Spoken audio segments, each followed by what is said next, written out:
Welcome to the deep dive. This is where we take these huge cultural things and really break them down. The history, the money, the kind of weird logistics behind it all. Exactly. And today we're tackling a giant, Yeah. the Super Bowl. It basically stops the entire U.S. every year. It really does. And the sources we've got today, wow, it's a huge stack.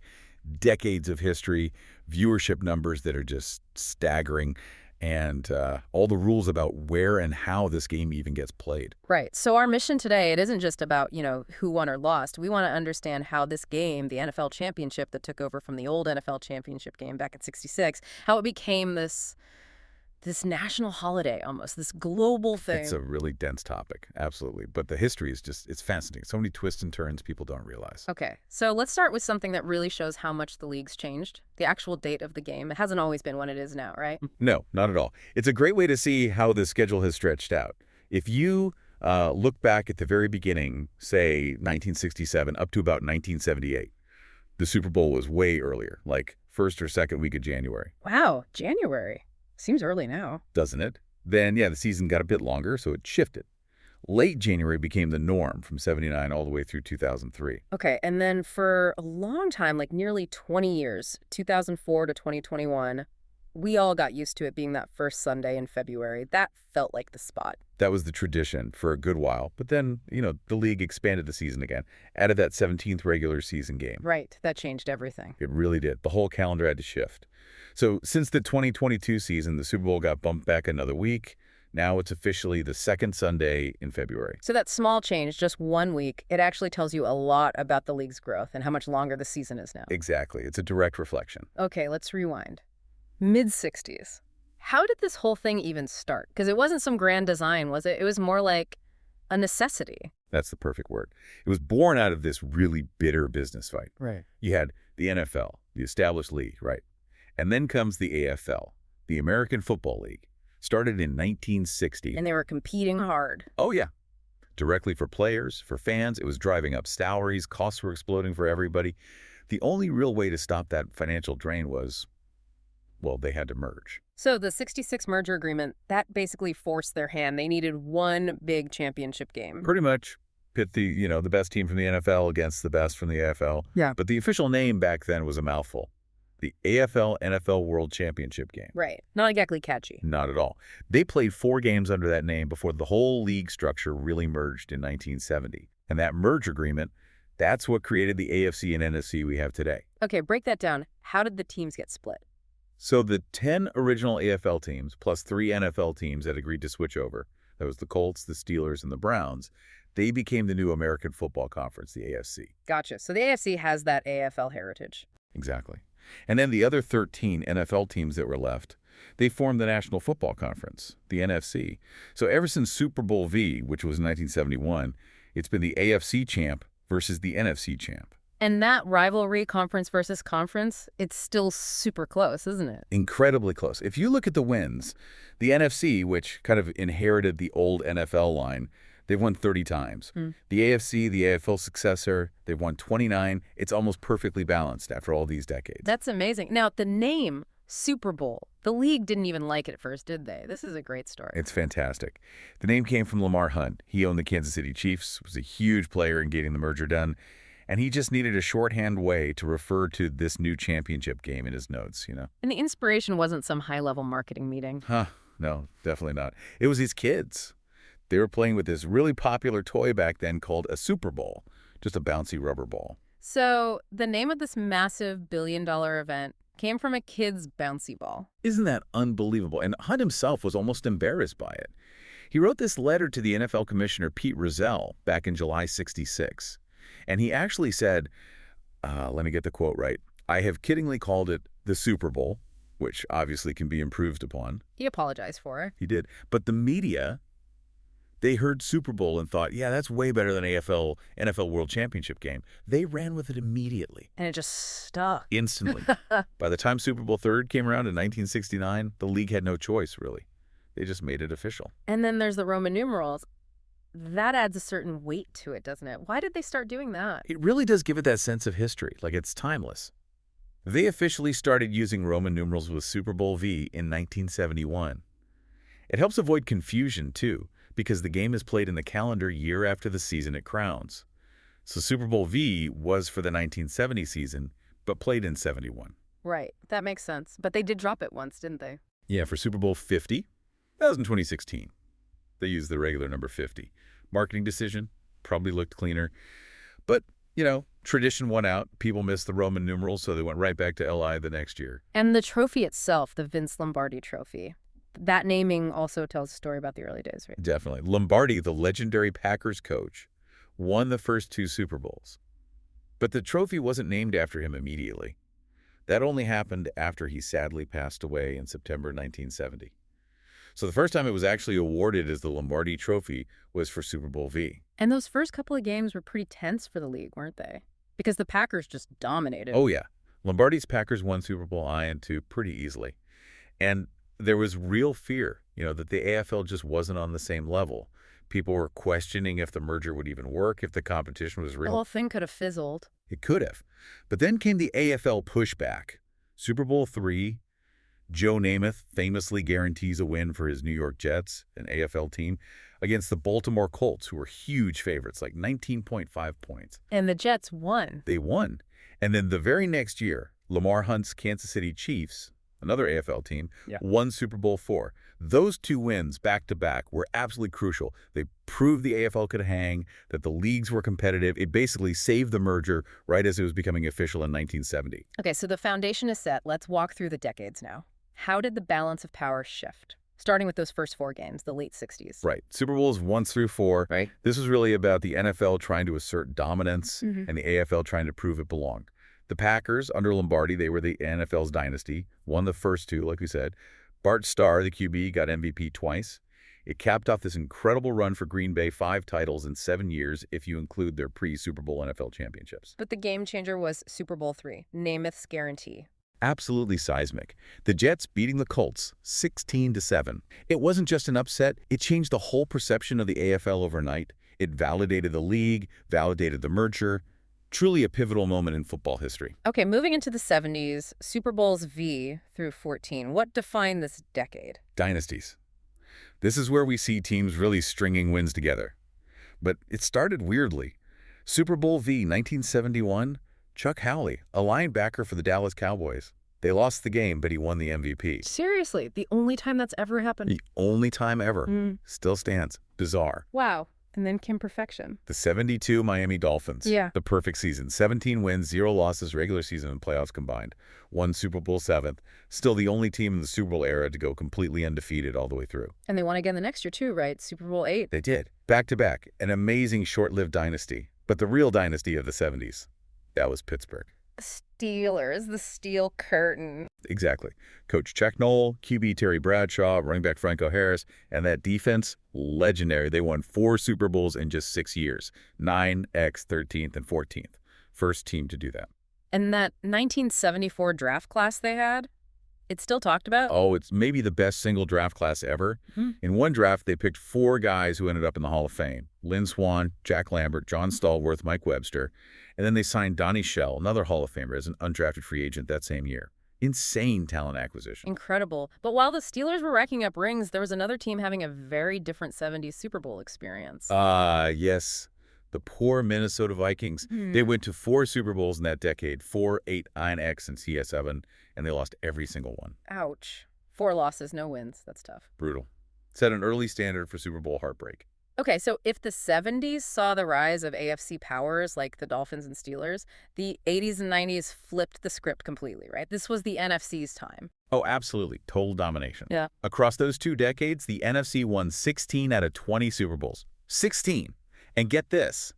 There was a stretch where they won 13 games in a row, from Super Bowl XLX all the way through XX1. 13 straight wins for one conference. That's unbelievable. It really is. And it started with the San Francisco 49ers, Bill Walsh, the coach, Joe Montana at QB, Jerry Rice at receiver, the West Coast offense. They changed the game. How many did they win in the 80s? 4 titles just in the 80s. Yeah. Montana won MVP 3 times. And their win in Super Bowl XS40 against the Broncos, 55-10.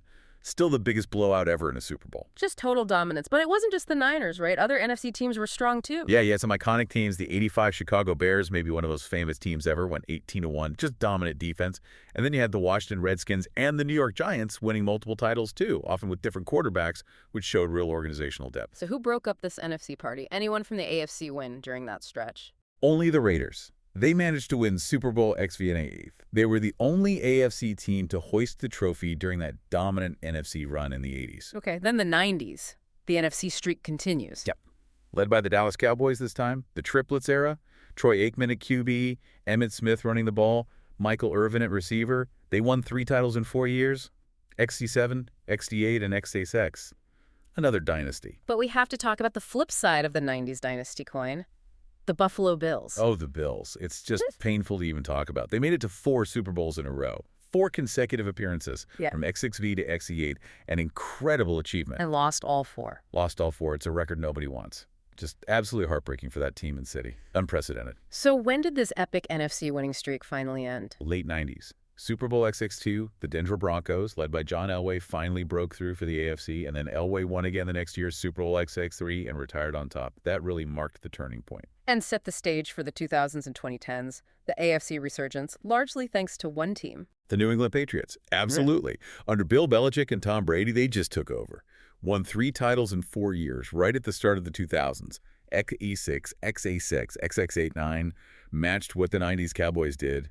Brady got his first MVP and it took XA6. And the AFC quarterback play during this era was just stacked. It's astonishing when you look at it. From 2001 through the 2018 season, think about this. In 15 out of those 17 Super Bowls, the starting quarterback for the AFC team was either Tom Brady, Ben Roethlisberger, or Peyton Manning. 15 out of 17. That's, wow, generational talent concentrated in one conference. Unbelievable dominance at the QB position. Even the Patriots dynasty had its kryptonite, right? They did. The New York Giants, led by Eli Manning, they beat the Patriots twice in the Super Bowl. The most famous one, of course, was Super Bowl XL2, ruining the Patriots' perfect 18-0 season.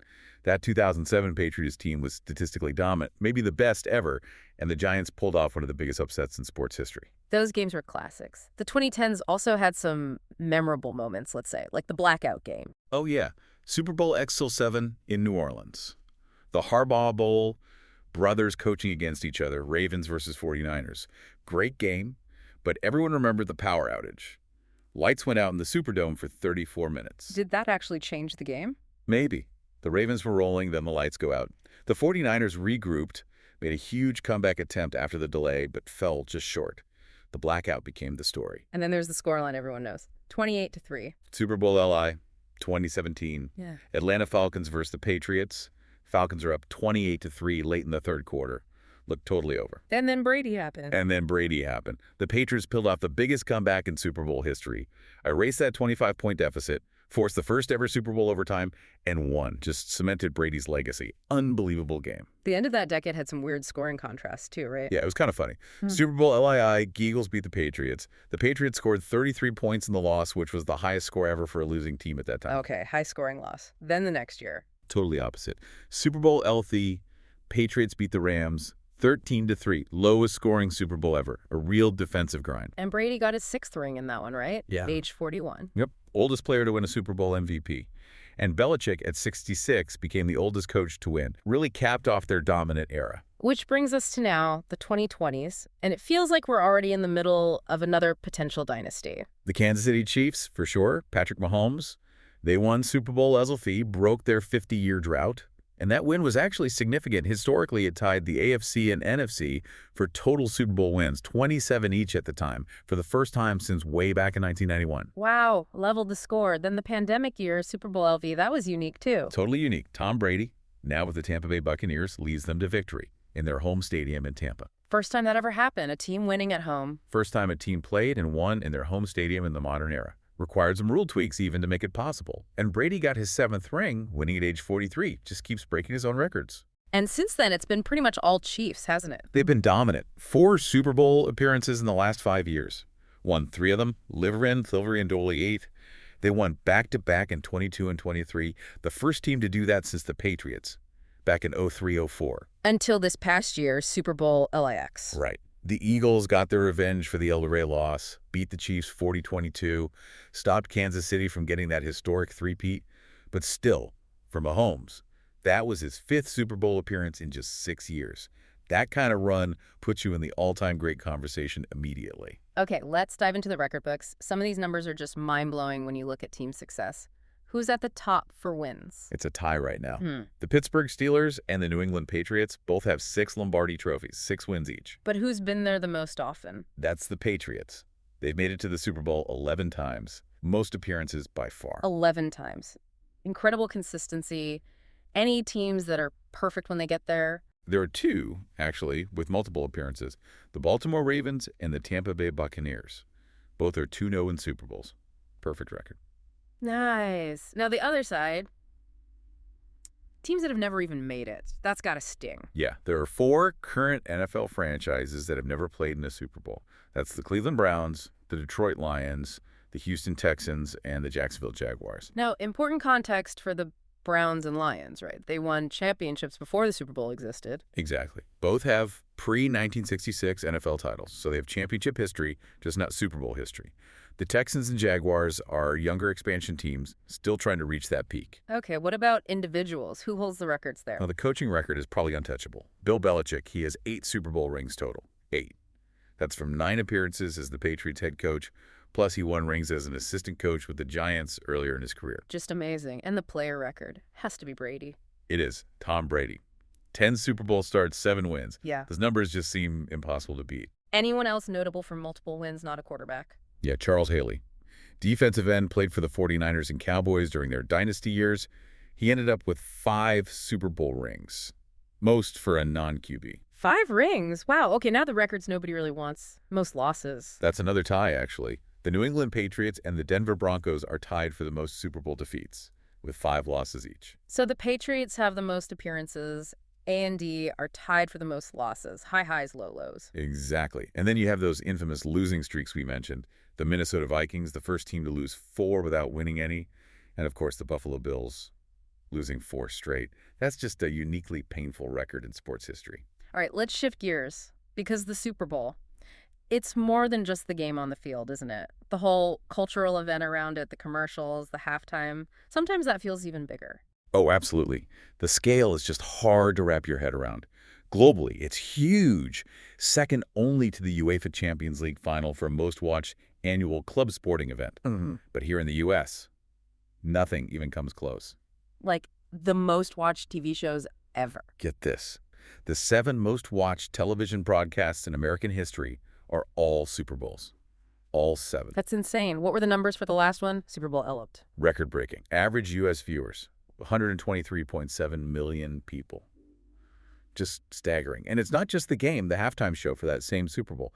It pulled in 129.2 million viewers. More people watched halftime than the game average. Wow. So the show is a bigger draw than the game itself for some people. It seems so. Now, technically, the highest rated game, meaning the percentage of households watching, was way back in 1982, Super Bowl XXVI. That game reached 49.1% of all American homes with a TV. Almost half the country watching one thing. And that massive captive audience, that's why the commercials cost so much, right? Exactly. It's the most expensive advertising time of the year, period. We saw spots hitting, $7 million for just 30 seconds during Super Bowl LVI? $7 million for 30 seconds. Incredible. And here's the kicker that proves your point about the spectacle. Nielsen actually reported back in 2010 that 51% of viewers tune in specifically for the commercials. More than half the audience is there for the ads. They're not just something to sit through. They're part of the main event for a lot of people. And we remember the iconic ones, don't we? Like the Apple 1984 ad introducing the Macintosh, or those Budweiser Bud Bowl campaigns. They become cultural touchstones. They really do. They're aiming for that water cooler talk the next day. It's become its own sort of creative competition. And the halftime show is the ultimate example of that commercial evolution. It wasn't always this massive pop star concert, was it? Oh, definitely not.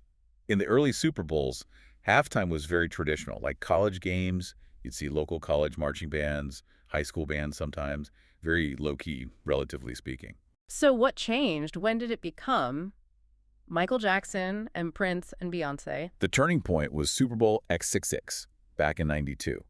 Another network, Fox I think it was, decided to try and steal viewers during halftime. They aired a special live episode of the comedy show in living color. Seriously, they counter-programmed the Super Bowl halftime. They did. And it worked. A significant number of viewers actually switched channels during halftime. The NFL ratings took a noticeable dip during the break. Uh-oh, the NFL must have panicked. Big time. They saw those numbers and realized they couldn't just put marching bands out there anymore. They needed huge stars to keep people glued to the screen. So the very next year, Super Bowl XS7, they booked Michael Jackson. And his performance was huge, right? Massive. Reportedly drew even higher ratings than the game itself. That set the standard.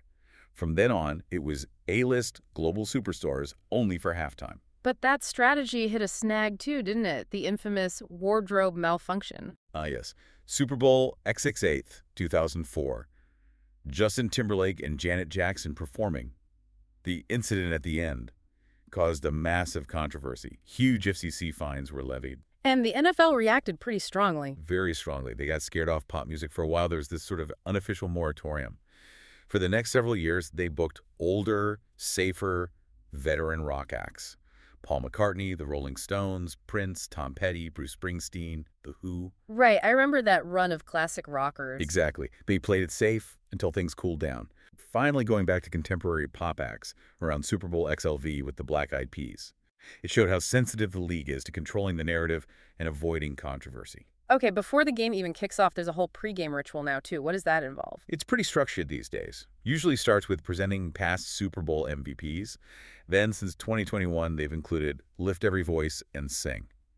After that, the Walter Payton NFL Man of the Year Award is presented. Then, usually, America the Beautiful, followed by the national anthem. And the anthem performance itself can be a huge moment. Whitney Houston. Oh, Whitney at Super Bowl XXV in 1991, during the Gulf War. Still gives you chills. It's kind of the benchmark performance everyone gets compared to. Interestingly, though, they didn't always do the anthem. Back at Super Bowl XI, Vicky Carr just sang America the Beautiful. Huh. And it all wraps up with the coin toss, right? Which isn't just a coin toss anymore. Right. Since about 78, they started making it a little ceremony, usually bring out former players, maybe a celebrity, someone with ties to the host city to do the toss. Adds a bit more fanfare. Now, all this spectacle comes with some aggressive branding control, doesn't it? The NFL is famously protective of its trademarks. Extremely protective. They go after any unauthorized commercial use of Super Bowl, or even Super Bowl Sunday. It's why you see so many businesses resorting to wink-wink generic phrases. Like the big game. Exactly. Yeah. The big game is the classic workaround. Critics say the NFL goes way too far, trying to control language that's basically entered the public domain. Didn't Stephen Colbert make fun of this with the superb owl? He did. The superb owl became this running gag, and here's how intense the NFL is. In 2015, some small nonprofit in Arizona actually tried to trademark the phrase superb owl for an event, and the NFL filed an opposition against it. They tried to stop someone from using superb owl. They did. That's how protective they are of anything even remotely close to their brand. They even tried to trademark the big game itself back in 2006. No way. Did they get it? No, they withdrew the application after about a year. Stanford University and UC Berkeley strongly opposed it because their annual rivalry football game has been officially called the Big Game since way back in 1892. Good thing they backed down on that one. Yeah, but the restrictions are still pretty intense. The NFL has claimed, for example, that churches or other non-sports venues can't show the Super Bowl on screens larger than 55 inches. Critics argue that's a massive overreach and probably violates fair use laws for private viewing parties. Wow. Okay, one last piece of the cultural puzzle. The presidential interview. When did that become a regular thing? It really started consistently during Barack Obama's presidency. George W. Bush did one back in 2004, but Obama made it an annual tradition during his 2 terms. And the tone of those interviews has changed, hasn't it? Definitely. Before about 2014, they were usually pretty light. Football talk, maybe some easy policy questions. But then Bill O'Reilly did a much more confrontational interview with Obama before Super Bowl XL8. And that set a new precedent. It seemed to. Since then, whether it was Trump or Biden, the pre-Super Bowl interview has become a much more standard, often politically charged media appearance.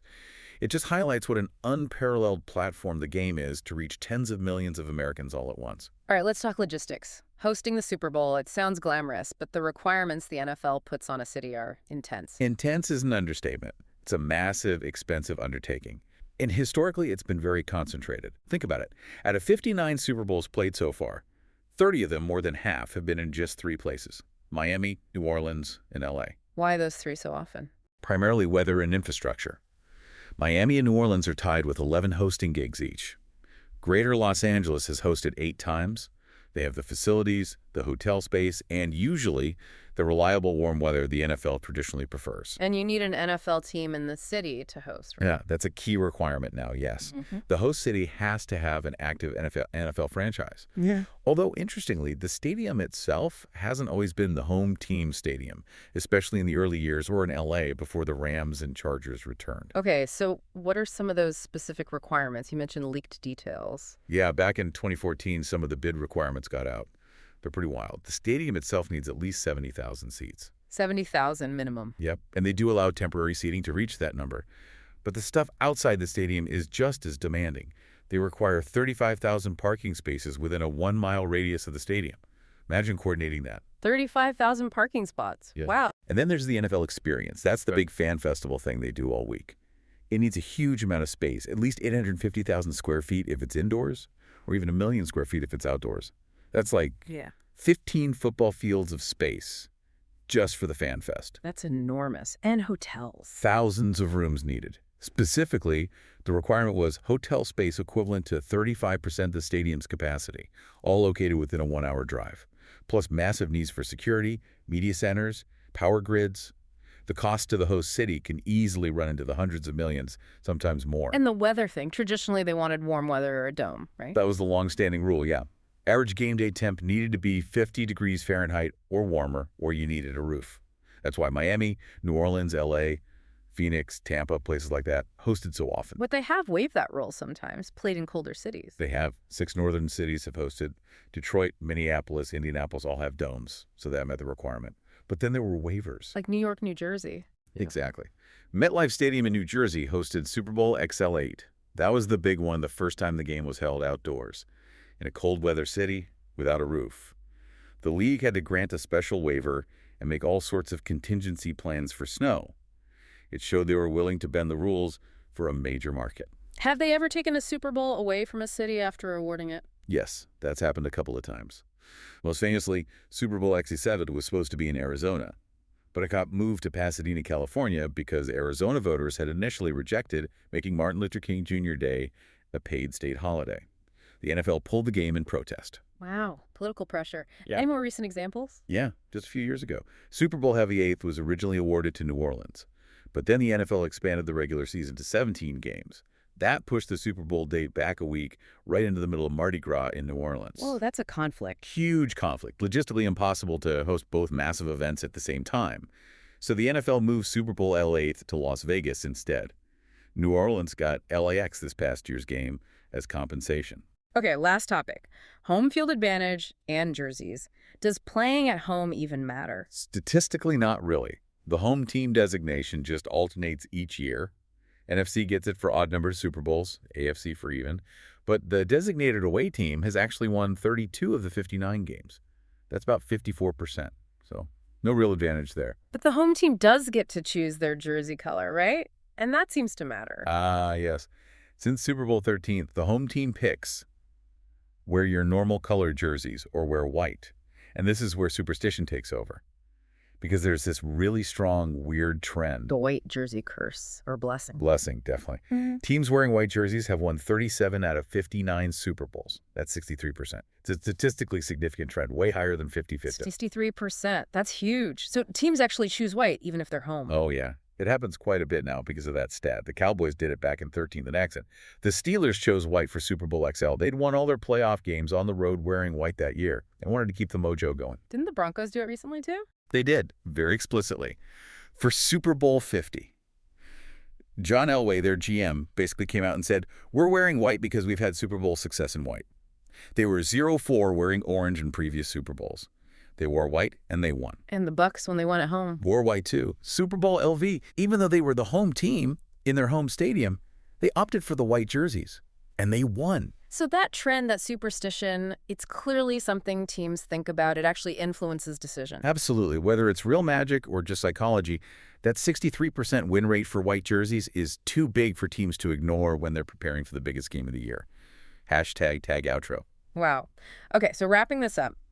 This deep dive really shows the Super Bowl is just this incredible mix of things. We started with its like almost accidental origins named after a toy, then tracked decades of dominance swinging back and forth between the AFC and NFC, and the logistics.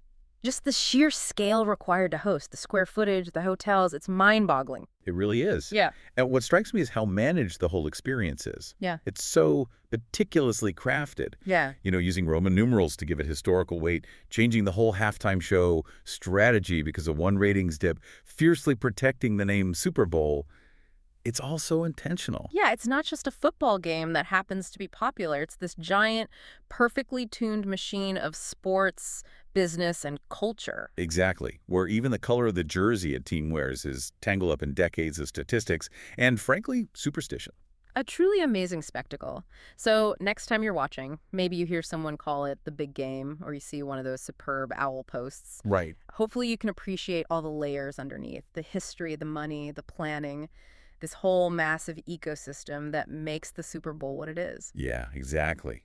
We hope you look at that huge global audience, the crazy cost of a 30-second ad, or even just notice who's wearing white and think about the incredible journey this game has been on. It's just fascinating how much goes into making something seem so seamless for just a few hours on a Sunday night.